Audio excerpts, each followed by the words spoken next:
Oke, selamat siang Bapak Ibu, adik-adik. Ya, kita masuk di sesi ketiga. Jadi kalau tadi dari Pak Prof. Pasangka sudah digolongkan dalam radiasi fisika nuklir, kita sudah mendengarkan juga dari paparan Pak Jaya yang membawakan materi mengenai material dan aplikasi. Sekarang kita coba untuk sedikit ke implementasi aplikatif, yaitu instrumentasi. Saya mau bertanya dulu, kalau adik-adik semuanya lihat di depan ini kira-kira alat apa ini? Tahan dulu ya. Dari mana asalnya? Oke, berarti dari daerah adik-adik semua ya? Saya minta salah satu mungkin bisa mainkan. Ada nggak yang bisa? Ibu bisa? Belum bisa. Pak Edi bisa? Belum bisa. Oke, jadi ini adalah salah satu piranti yang menjadi kasana budaya lokal ya. Baik, sebelum kita masuk ke sana, kita coba dulu kupas ke alam semesta ya. Karena kita bicara tadi seperti yang dimulai Pak Prof, dimulai dipasangkan dia bahwa fisika itu luas. Jadi pembahasan fisika itu tidak melulu berkaitan dengan rumus, tidak melulu berkaitan dengan mekanika, tapi juga sangat luas. Kalau kita berbicara fisika yang paling dekat dengan diri kita adalah tubuh kita. Dan kalau dalam kuliah itu dipelajari di fisika medis atau fisika dokteran. Tapi yang paling jauh dari kita yang tentu alam semesta. Jadi yang kita bahas hari ini, saya presentasikan dalam fisika jadi berkaitan dengan alam semesta dan akustika dari sasana. Dan semoga nanti tergerak kemudian belajar. Oke, baik. Berbicara alam semesta berarti kita kembali ke penciptaan. Mungkin ada yang tahu alam semesta itu dulu diciptakannya bagaimana? Pernah nggak memikirkan? Kita hidup di planet apa ya? Bumi. Tetangga kita ada planet apa saja? Ada. Masih ingat planet-planet di tata surya? Mungkin salah satu ya. Yang paling dekat dengan matahari apa? Merkurius. Terus Venus. Bumi kita. Bumi, Mars, Jupiter, Saturnus, Uranus, Neptunus. Ada lagi nggak? Tidak ya. Ya, itu adalah anggota planet di tata surya. Dulu ada, namanya apa? Pluto. Tapi kemudian dikeluarkan dari anggota, gitu ya. Ternyata planet-planet juga ada rasa-rasa juga ya. Oh, ini dikeluarkan, tidak memenuhi syarat gitu ya. Jadi kalau ibaratnya ada kakak keluarga yang semula dia anggota yang kesekian dikeluarkan, gitu. Ya, oke, baik. Nah, kalau menurut banyak di kosmologi itu dulu alam semesta itu tercipta dari ledakan besar. Ya, salah satu teorinya Big. Setelah ada ledakan besar, maka kemudian terjadilah pengembangan. Ya, terjadi pengembangan yang sangat cepat. Maka kemudian alam semesta mulai terbentuk, gitu. Tapi dalam waktu yang sangat lama. Jadi tidak serta-merta timbul kemudian planetnya sudah stabil semua, tidak. Ya, dari kita itu hidup di mana? Di bumi ya. Ya, kita hidup di bumi. Kalau kita berbicara bumi, itu adalah anggota tata surya. Kalau lihat gambar ini, jadi berarti ada matahari sebagai pusatnya, kemudian ada Merkurius, Venus, bumi. Jadi bumi itu adalah planet yang ketiga. Setelah itu ada beberapa planet lagi yang lebih jauh dari bumi. Ya, sumber cahayanya ada di mana? Matahari. Berarti di gugusan tata surya bintangnya hanya ada satu, yaitu matahari. Iya. Karena kalau ada matahari yang kedua, berarti nanti konstelasi orbit-orbit dari planet itu nanti akan berantakan.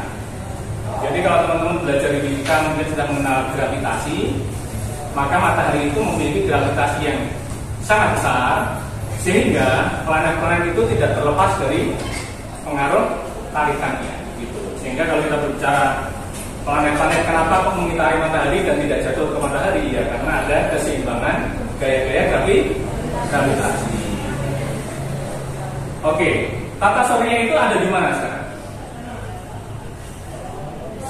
Ya, kalau kita berbicara kita berada di bumi, bumi itu adalah salah satu planet di dalam tata surya, maka tata surya itu sebenarnya adalah hanya satu titik berada di galaksi. Ini galaksi ini. Tadi matahari dan planet-planet yang lain itu ada di mana? Di satu titik di bagian sini, di bagian kecil, satu titik. Terus saya kelihatan ya. Jadi matahari dan bumi dan planet-planet tadi itu hanya di satu titik.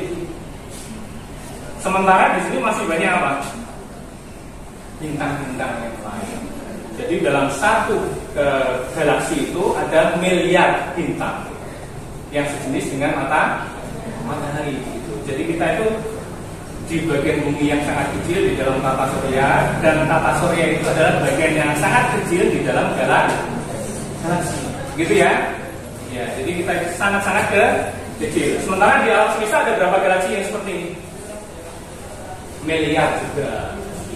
Berarti alam semesta itu sangat-sangat luas. Kita hanya makhluk yang sangat-sangat kecil, gitu ya. Oke, baik. Kalau teman-teman baca di sini, bumi itu mengitari matahari, matahari itu mengitari galaksi. Berapa waktu yang dibutuhkan oleh matahari untuk mengitari galaksi? Adalah sekitar 250 juta tahun. Juta tahun ya, bukan 15 tahun ya. Gitu. Kalau kita perhatikan di sini matahari dengan bumi ukurannya nggak jauh beda ya? Ya kan? Iya, nggak jauh beda. Apalagi kalau kita lihat ke atas langsung, matahari kecil atau besar?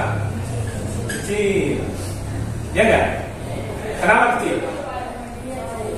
Karena jauhnya ya, karena jauhnya. Tapi kalau diukur sebenarnya, inilah ukurannya. Matahari sebesar ini, bumi hanya satu titik. Ya nggak? Pernah membayangkan nggak? Jadi ini matahari, ya kan? Bumi ini ukurannya yang sebenarnya seperti itu. Ya, jadi bumi itu sangat kecil dibandingkan oleh matahari. Gitu. Kalau ada lihat di sini di permukaan matahari, ini namanya flare ya. Jadi di sini itu ada semacam bunga-bunga api. Itu bahkan lebih besar diameternya flare-nya daripada bumi. Begitu. Ya. Cuman kenapa kita di bumi masih aman-aman saja? Karena memang jaraknya jauh. Jaraknya sekitar berapa?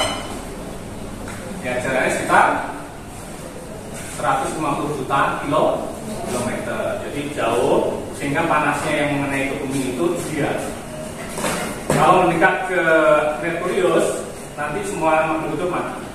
Kalau menjauh mendekati Mars, semua makhluk hidup juga mati. Jadi orbit yang ketiga itu menjadi orbit yang sangat ideal bagi kehidupan di bumi, begitu. Ya. Karena kalau mendekat ke matahari kepanasan, kita di hari-hari biasa aja kadang-kadang sudah kepanasan ya, suhunya 36, 37 itu sudah panas. Kalau mendekat saja jaraknya sekitar 2 km, itu nanti sudah kita rasakan betapa panas. Ya. Tapi kalau menjauh dari orbitnya sekarang, dingin. Manusia juga akan nanti mengalami namanya hipotermia, kedinginan. Nanti juga akhirnya punah. Ya. Jadi kondisi bumi sekarang itu menjadi kondisi kehidupan yang sangat ideal bagi manusia. Gitu ya. Kalau dibandingkan seperti ini, ya. Jadi kalau kita pernah sering menemui seperti ini, buminya besar, mataharinya tidak terlalu besar, tapi sebenarnya realnya seperti ini. Mataharinya sebesar ini, buminya hanya satu titik, gitu, ya. Oke. Bagaimana para ilmuwan zaman dahulu sampai sekarang itu untuk bisa meneliti matahari, alam semesta, galaksi dan sebagainya? Karena dibekali dengan yang namanya peralatan seperti ini, yaitu pakai teropong, terutama ya pakai teropong. Dan kalau teman-teman mungkin pernah mendengar, ini adalah observatorium Timau. Jadi kalau selama ini kita sudah banyak mendengar bahwa di NTT dibangun observatorium nasional yang paling besar saat yang Asia Tenggara, maka sudah dibangun di Timor. Sekarang lagi pemasangan cermin, ya, cermin untuk pemantulnya ininya, ya. Sekarang lagi masang ini. Sekarang lagi masang ini nanti apa? Peralatan ini berada di dalam. Kemudian kubahnya yang di atas itu akan bisa dibuka kanan kiri atau dibuka ke arah apa? Ke arah setengah lingkaran gitu. Sehingga nanti ini cahaya bisa masuk ke dalam atau bintang-bintang itu akan bisa terdeteksi dari peralatan ini. Jadi bintang nanti akan bisa diterima cahayanya, kemudian dipantulkan oleh cermin ini yang ukurannya 3,8, baru nanti difokuskan, baru disimpan datanya. Gitu. Ya, jadi para ilmuwan meneliti alam semesta itu sudah sangat lama dan sampai sekarang pun masih berlangsung. Oke, baik. Kemudian kalau kita berbicara peralatan pengamatan, teman-teman mungkin sudah pernah lihat ini di web. Ini adalah Observatorium Bosca di Bandung yang bangun orang Belanda. Kemudian ini juga Bosca di bagian belakang Bosca, tapi ini ada apa kubah yang dibuat yang kemudian terpasang di depan lab sini, depan gedung. Kalau nanti ada ini keluar, ya keluar, nanti ada bangunan kecil di dekat pohon. Ini seperti ini. Ini kubahnya ini datangnya dari Bandung, ya, bantuan dari ITB. Jadi ini ada logo ITB-nya, ini ada logo Undana. Itu adalah kerjasama untuk mewujudkan rumah teleskop. Ini juga bisa digeser kanan kiri sehingga bisa mengamat ke atas. Gitu. Oke, jadi ini piranti-piranti untuk mengamati langit. Ini juga piranti untuk mengamati langit, tapi yang sifatnya portable, bisa dipindah-pindah. Ini ada teleskop berbagai merek. Yang paling umum dipakai adalah merek Vixen. Nanti teman-teman bisa lihat depan itu mereknya Vixen, gitu ya. Itu adalah teleskop yang portable. Kalau yang di sini ini teleskop yang fix, dibuat tetap di dalam kubah, tapi dia sudah dibekali teknologi modern yaitu robotik. Jadi dia bisa bergerak sendiri sesuai dengan keinginan kita yang pakai. Misalnya malam ini jam 1 malam saya akan mengamati bintang Sirius. Salah satu bintang ada namanya Sirius, ya. Ya, biasanya dia lihat belahan di selatan itu Sirius. Nanti begitu diketik Sirius, nanti teleskopnya bisa bergerak sendiri menuju ke bintang Sirius, gitu ke arah sana. Mau mencari Jupiter, diklik Jupiter, nanti dia bergerak sendiri ke arah planet Jupiter.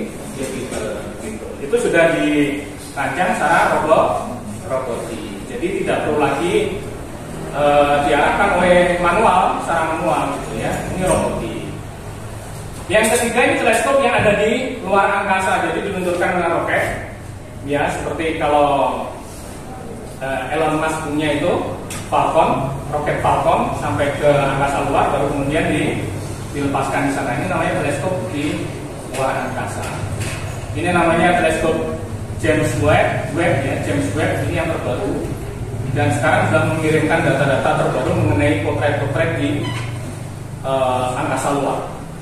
Ditemukan langit galaksi, ditemukan ada tabrakan galaksi, kemudian ada bintang yang mati, kemudian menjadi bintang katai putih dan sebagainya, gitu ya. Jadi kalau kita berbicara bintang-bintang itu juga ada masa hidupnya, ada daun hidupnya, ada saatnya mati beralih ke bentuk yang lain, ada tabrakannya juga. Kenapa bumi masih nggak ada tabrakannya? Ya jangan berharap ya. Jangan berharap, karena ada meteor sebesar kota Kupang aja mungkin akan menyebabkan goncangan, gitu ya. Oke, baik, seperti itu. Nah, teknologi yang digunakan tadi itu seiring dengan perkembangan zaman, ya, bahwa kita sudah berada di zaman industri 4.0 sekarang. Ciri-ciri dari 4.0 itu apa? Kalau teman-teman lihat di sini gambarnya, itu sudah ada tablet, ya kan, layar sentuh, ya, HP, layar sentuh, kemudian ada peralatan yang dilengkapi oleh WiFi, ya, kemudian ada mesin-mesin yang bekerja secara otomatis, robotik dan sebagainya. Jadi di zaman sekarang itu sudah banyak perangkat-perangkat yang bekerja secara otonom, secara otomatis. Kalau teman-teman misalnya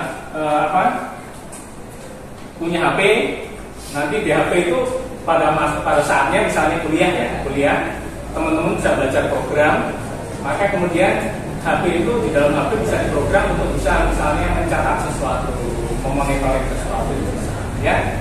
Contohnya ini teman-teman ya.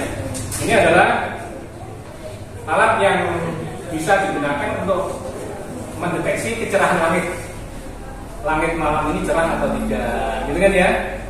Langit malam ini ideal ya untuk misalnya melihat galaksi, gitu ya. Nah, ini pakai seperti ini untuk mengukurnya. Ya. Jadi alat ini dibuat oleh mahasiswa fisika sendiri. Jadi alat teman-teman mahasiswa, kakak-kakak mahasiswa yang fisika instrumentasi itu biasanya nanti tugas akhirnya itu bisa membuat seperti salah satunya. Yang membuat alat seperti ini di dalamnya ada sensor. Sensor itu adalah penerima parameter fisik yang dari lingkungan. Misalnya yang ini sensor untuk cahaya. Maka cahaya masuk, maka kemudian besaran fisik itu akan diubah menjadi listrik. Oleh sensor diubah menjadi sinyal listrik. Sinyal listrik diterima oleh namanya ESP32 atau mikronya, pengolah filenya IC, lalu dikirimkan ke laptop bisa, kemanapun bisa, gitu ya. Jadi orang fisika juga bisa buat alat. Jadi kalau tadi dua senior saya itu mengatakan bahwa fisika nggak perlu rumus, benar ya. Ya, mungkin di SMA-nya yang punya rumus, ditekuni aja, itu melatih analitik. Tapi begitu nanti kuliah ada kombinasi. Mungkin di awal-awal masih rumus, menguatkan analisanya, baru nanti di semester akhir itu sudah mulai ke aplikasi. Ya oke, seperti itu. Jadi zaman sekarang teman-teman mungkin sudah terbiasa pakai HP ya kan? Sedikit HP. Kalau di PPA apakah boleh tinggal itu? Kalau masih pakai HP itu tapi ada jam-jam yang mereka bisa. Oh gitu. Iya. Tuh berarti dikontrol ya? Iya. Betul. Nah, nanti teman-teman bisa juga eksplor itu ya, HP itu bahkan bukan hanya sekedar untuk chat, bukan sekedar untuk browsing, tapi bisa untuk aplikasi ya. Ya, bisa untuk bikin program juga bisa.